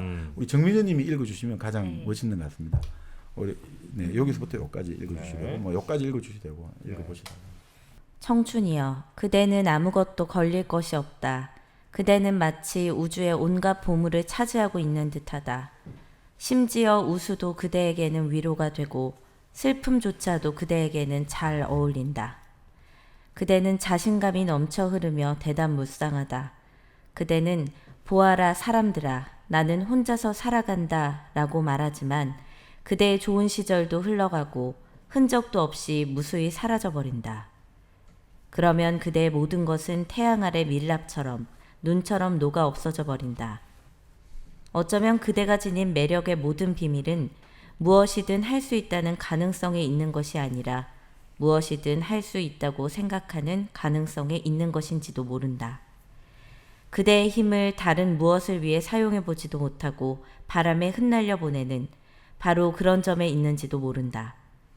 또 우리들 각자가 진심으로 자신의 낭비자라고 생각하고 진심으로 만일 내가 시간을 헛되이 보내지 않았더라면 무슨 일이든 다 해냈을 텐데 라고 말할 수 있는 권리가 있다고 생각하는 그런 점에 있는지도 모른다. 바로 나 자신도 그렇다. 순간적으로 떠오른 첫사랑의 환영을 한 가닥 한숨과 어떤 쓸쓸한 감정으로 간신히 더듬으면서 내가 무엇을 바랐고 내가 어찌 풍요로운 미래를 기대했겠는가. 내가 소망했던 모든 것 중에서 과연 무엇이 실현되었는가. 그리고 벌써 내 인생의 황혼의 그림자가 밀려오기 시작하는 지금 한바탕 휘몰아치고 지나간 봄날 아침의 내우에 대한 추억보다 더 신선하고 더 소중한 것이 무엇이 있겠는가. 첫사랑 생각나네요. 아니라고 그거. 지금이라도 연락해볼까. 다시는 그런 것 같아요. 우리는 네. 청춘은 가능성으로 생각하잖아요. 모든 걸 다 할 수 있다는 가능성. 근데 그게 아니고 네.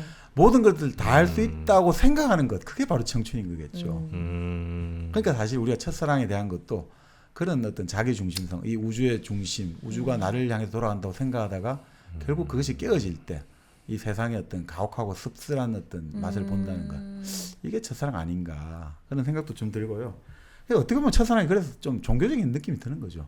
왜냐하면 이 첫사랑의 깨어짐을 통해서 우리는 새로운 신분으로 바뀌거든요. 이제 이성이라든지 세상을 새롭게 바라보잖아요. 그러니까 어떻게 보면 이것이야말로 우리가 인생을 살아가는데 일종의 통과 의례다 이거죠. 네. 첫사랑을 경험하지 않으면 절대 인생은 한 단계에서 다음 단계 나아갈 수 없다. 그것이 비록 비통하고 쓸쓸하고 영원한 이별이라 하더라도 그래도 사랑을 하는 것은 사랑을 받는 것보다 행복하다. 뭐 이렇게 나온 거 아닌가 싶긴 합니다. 아, 첫사랑. 네. 자, 여러분도 첫사랑이 있으셨죠? 네, 한번 떠올려 보시기 바랍니다. 떠올리기만 하셔야 합니다, 여러분. 네. 연락하면 분란이 일어납니다. 그리고 대체로 감동은 파괴됩니다. 아 그래요? 그러니까 뭐 예전에 우리 피천득 선생의 네. 그 나왔잖아요. 그 뭐였지? 소양강 나오는 거 있지 않습니까? 수필 인연. 네. 아니 세 번째는 아니 만났으면 좋았을 것을. 이번 토요일 네. 소양강이나 보러 가야겠다. 춘천에 가봐야겠다. 나오잖아요. 네, 그런 네. 느낌. 여러분도 그 첫사랑의 소중한 감동들 잘 유지하시면서 사시길 부탁드리겠습니다. 자, 그러면 저희 오늘 일당백의 첫사랑을 2부에 지금 소개를 해주셨는데 여운이 좀 기니까요. 네. 네. 하나 정도만 더 짧게 좀 한번 그렇게 들어볼까요? 하시죠. 네. 뭐 지금까지 우리가 웃기는 이야기도 하고 또 감동적인. 첫사랑의 이야기도 했는데 이번엔 좀 기묘한 이야기. 이게 진짜 정말 현실에 일어난 일일까 아니면 환상일까 이런 묘한 이야기가 하나 있거든요. 기묘한 이야기. 네, 제목도 묘한 이야기입니다. 바로 작가는 아쿠다가 윤스케 라쇼몽. 네. 같은. 네, 같은 작가입니다. 네. 자, 이 이야기는 아주 뭐 심플합니다. 음. 어느 겨울밤 네. 나는 오랜 친구와 함께 긴자거리를 걷고 있었다. 친구가 이렇게 말을 하는 거죠. 얼마 전 여동생 지혜코한테 편지가 왔네. 자네에게 안부 전해달라더군. 지혜코 씨도 잘 있나? 요즘은 건강한가 봐. 도쿄에 있을 때는 애가 참 뭔가 신경쇠약 증세가 있었는데 요즘 뭐 저 다른 그 남편하고 따라간 도시에서는 아주 건강한가 봐. 네. 근데 그 여동생이 말이야 정말 좀 그때 묘한 이야기를 하더라고. 무슨 이야기? 아직 말을 안 했던가? 지금 이 녀석이 사세보에 가기 전에 나한테 들려준 건데 하면서 이야기가 시작되는 거예요. 자, 이 지혜코의 남편, 여동생 지혜코의 남편은 1차 세계대전 때 지중해 방면으로 파견이 나갔어요. 그 당시 일본은 연합국책이었거든요. 파견 나가지고 부부가 따로 떨어져 산 거죠. 남편이 없는 동안에 친정집 오빠한테 와 있었는데 편지가 자주 오다가 편지가 안 오는 거예요. 그러니까 혹시 무슨 일이 생겼나 걱정이 되겠죠. 네. 왜 일주일에 한 번씩 편지가 꼬박꼬박 오더니 왜 끊어졌을까? 그다음에 결혼한 지도 지금 반년밖에 안 됐으니까 이게 무슨 탈이 나지 않았나 걱정이 계속 되는데 네.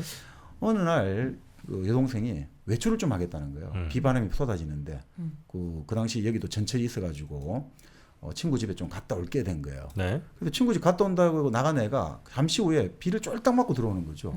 아니 너 친구 집 간다더니 하는데 그 가려고 했는데 갑자기 정거장에서 이상한 일을 당했어 하는 거예요. 왜 무슨 일 하니까 정거장에 들어가니까 입구에 빨간 모자를 쓴 사람이 다가오더니 자기에게 인사를 하더라는 거예요. 네.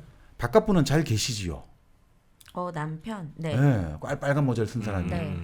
그 자기가 난 생전 처음 보는 사람 같은데 그 질문하는 게 하나도 이상하게 안 느껴지더라는 거예요. 그러면서 자기도 감사합니다. 근데 최근엔 소식이 없네요. 그러니까 빨간 모자가 그래요? 그럼 제가 바깥분을 한 뵙고 올까요? 이러더니 갑자기 사라지더라는 거예요. 그래서 자기가 생각에 우리 남편은 지금 지중해에 있는데 여기서 어떻게 가지? 라고 생각하는데 갑자기 이 빨간 모자가 눈앞에 안 보이는 거예요. 이게 무슨 일이지 했는데 빨간 모자가 저 앞에 어떤 사람들 사이로 군중들이 있는데 무리 속으로 들어가는 거예요. 그래서 부리려고 했는데 갑자기 뭐 슬금슬금 하더니 사라지더라는 거예요. 그래서 아무리 찾아도 안 보이고 문제는 또 그 사람 얼굴을 지금 떠올리려고 했는데 떠올리지가 않는 거예요. 네. 이게 뭐지 하면서 갑자기 기분이 나빠져가지고 그냥 중앙정거장을 도망쳐 나온 거죠.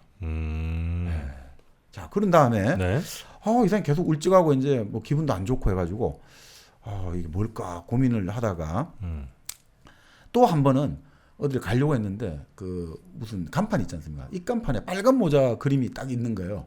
또 기분이 나빠져가지고 가려다가 못 보고 또 돌아온 거죠. 두 번을 그렇게 하고 나서 한 달 정도 지나가지고 이제 한 달 지나니까 이제 빨간 모자 무서움증도 좀 사라져가지고 네. 자 이제는 뭐 빨간 모자 이런 거는 내 좀 신경 세약해가지고 뭐 잘못 본 걸 거야 하고 많이 무서움증이 사라졌어요. 네. 자 그런 다음에 이제 남편의 동료가 미국에 출장 근무를 하다가 돌아오는 거죠. 그러니까 여러 사람들이 가서 이제 일종의 환영을 하러 나간 거죠. 자 출령을 나갔는데 사실 그 출령 나간 일대는 별로 사람이 없다는 거예요. 그 올 사람 말고는 그 일행 말고는 사람이 없는데 바람이 하여튼 몹시 뭐 세게 불었대요. 그러면서 바람 불면서 바람개비가 날리는 걸 보니까 갑자기 빨간 모자를 쓴 사내가 하나 등을 보이며 쭈그리고 앉아 있더라는 거예요. 그래서 그냥 이건 바람개비 장수가 빨간 모자 쓰고 담배라도 피고 있겠지 했는데 이 사람이 또 빨간색을 보니까 정거장에 가면 좀 뭔가 또 불길한 뭔가 네. 이상한 일이 생길 것 같아가 예감을 왔는데 정거장 가서 마중을 하고 뭐 아무 일도 없더라는 거예요. 그래서 이제 이제 뭐 괜찮다 하고 나오는데 갑자기 그 여동생 뒤에서 바깥분은 오른쪽 팔에 부상을 당하셨답니다. 편지가 안 오는 것은 그 때문이에요. 라고 누군가 이야기하는 거예요. 근데 얼른 뒤돌아보니까 빨간 모자 같은 건 없더래요. 그 말만 들렸던 거죠. 저 그래서 뭐 잘못 들었겠지 하고 나오는데 뭐 앞 뒤에는 빨간 모자가 없으니까. 근데 갑자기 앞을 보니까 빨간 모자 쓴 두 명이 자동차에 짐을 싣고 있더라는 거예요. 그러더니 그중 하나가 갑자기 여동생 쪽을 돌아보더니 희죽하고 묘하게 웃더라는 거예요. 그러니까 갑자기 여동생이 안색이 확 변하면서 막 마음이 두근두근해지는 거죠. 아니 뭔가 두 명이 있은 것 같은데 한 명이 되었다가 또 웃었는데 그 사람이 같은 사람인지 다른 사람인지 막 지금 막 정신이 막 왔다 갔다 하는 거죠. 그 상태에서 이제 저 빨간 모자 사람이 내가 어디서 본 사람일까 아무리 기억하려 해도 눈도 코도 없는 그냥 막 이 얼굴 형태밖에 기억이 안 나는 거예요.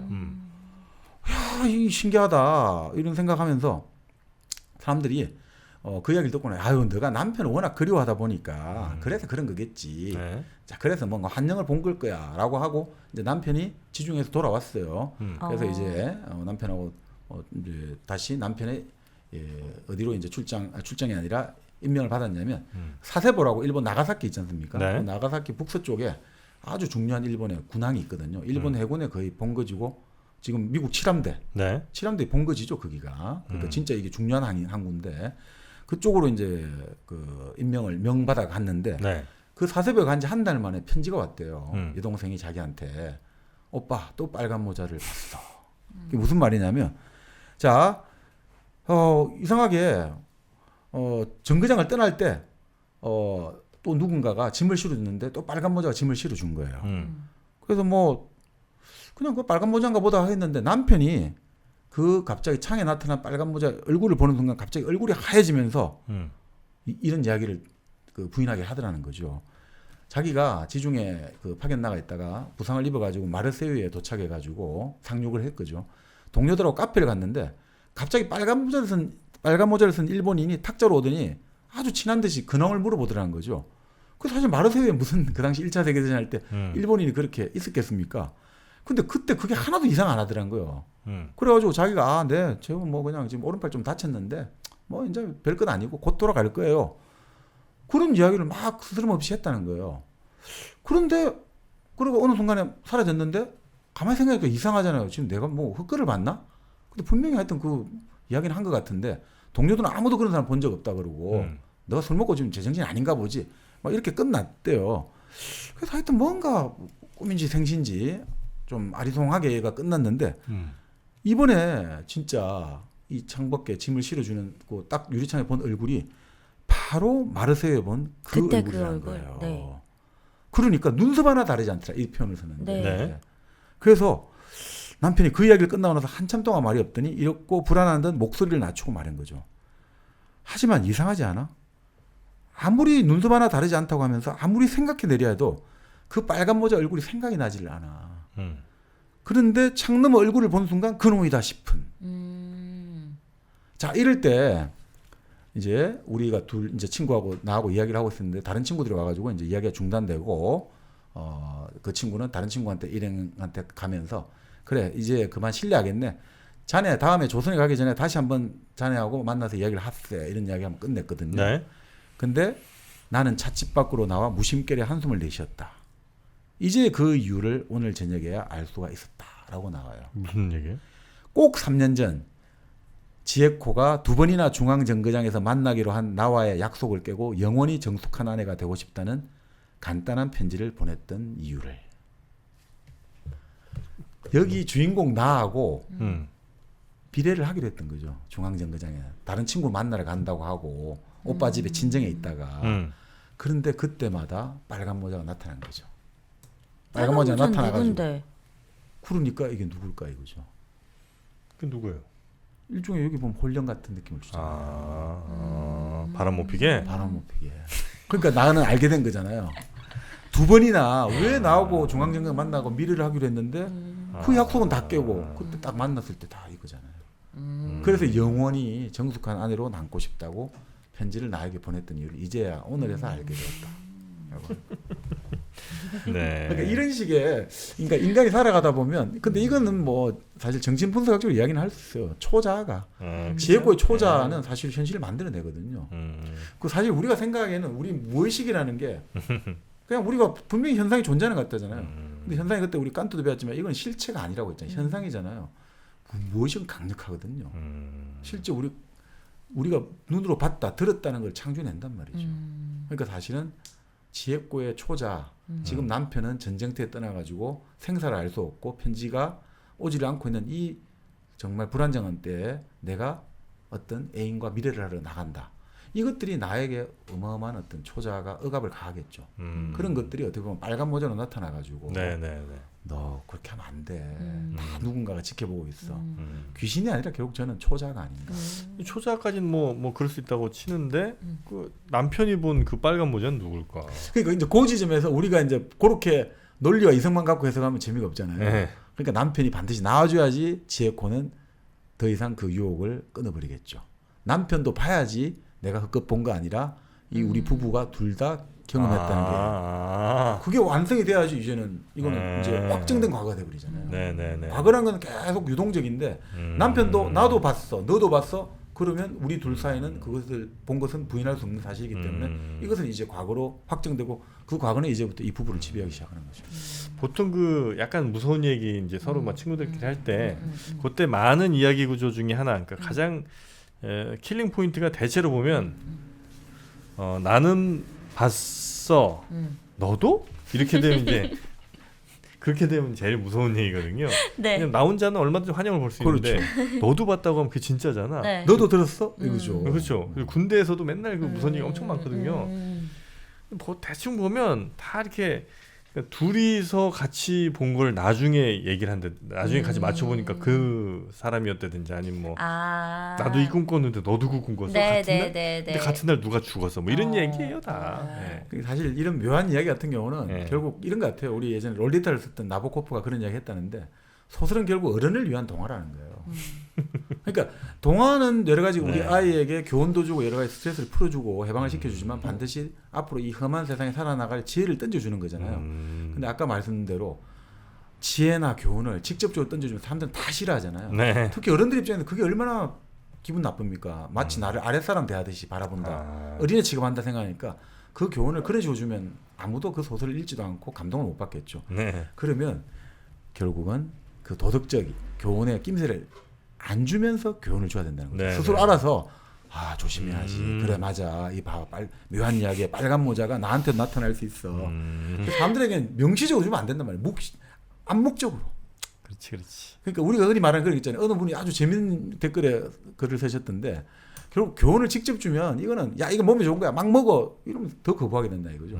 그런데 사실 그 우리 다시 국물 우려내듯이 다시가 아니라 그 육수 우려내듯이 육수 국물 우려내듯이 일단 우려가지고 거기에다가 여러 가지 양념을 하면 사람들이 애초에 그게 뭔지 모르면서 먹으면서 오히려 그 영양분을 흡수하듯이 참 그 비유 재밌게 해주시는데 오히려 소설은 바로 그렇게 해야 되는 거 아닌가. 이 묘한 이야기를 읽으면서 그냥 대놓고 야 바람 피면 큰일 나 바람 피면 넌 처벌받아 이거보다 빨간 모자가 2번이나 나타났어. 그런데 남편한테도 찾아왔대. 이러면 어휴 조심해야겠네. 그죠? 네. 하지만 이해를 못하고 바람을 핀다는. 자 오늘 가을 깊어가는 가을밤 맞아서 이렇게 또 재밌는 전 세계 이게 짧은 소설들 여러분께 소개를 좀 해드렸고요. 이 소설들 뭐 한 번씩 이렇게 네. 보셔도 좋을 것 같습니다. 이런 소설 모음집 같은 것들이 따로 있지는 않죠? 예, 뭐 그러니까 뭐 제가 첫사랑은 민음사에서 나온 걸 네. 썼고요. 그리고 이제 라쇼몽도 민음사에 나온 걸 썼고, 음. 그 아까 말씀드린 뭐 사랑은- 만물 박사라든지 네네. 사랑 오류는 웅진 출판에서 나온 사랑은 오류라는 제목을 썼고, 네. 그리고 이제 뭐 유종호 선생의 문학이란 무엇인가 이쪽에도 좋은 이야기들 많이 있으니까 네. 참고하시면 좋을 것 같습니다. 자, 어떻습니까? 이 많은 책 여러분 다 읽으실 수 있겠어요? 못 읽어요. 일당백과 함께 하시면 여러분께 꼭 필요한 것들 이게 다 제공을 해드립니다. 자, 오늘 저희가 43번째 일당백 가을날 읽기 좋은 재밌는 소설들 함께 읽어봤고요. 네. 저희는 다음 시간에 더 재밌고 의미 있는 책으로 여러분 찾아뵙도록 하겠습니다. 오늘도 함께해 주신 여러분 대단히 고맙습니다. 고맙습니다.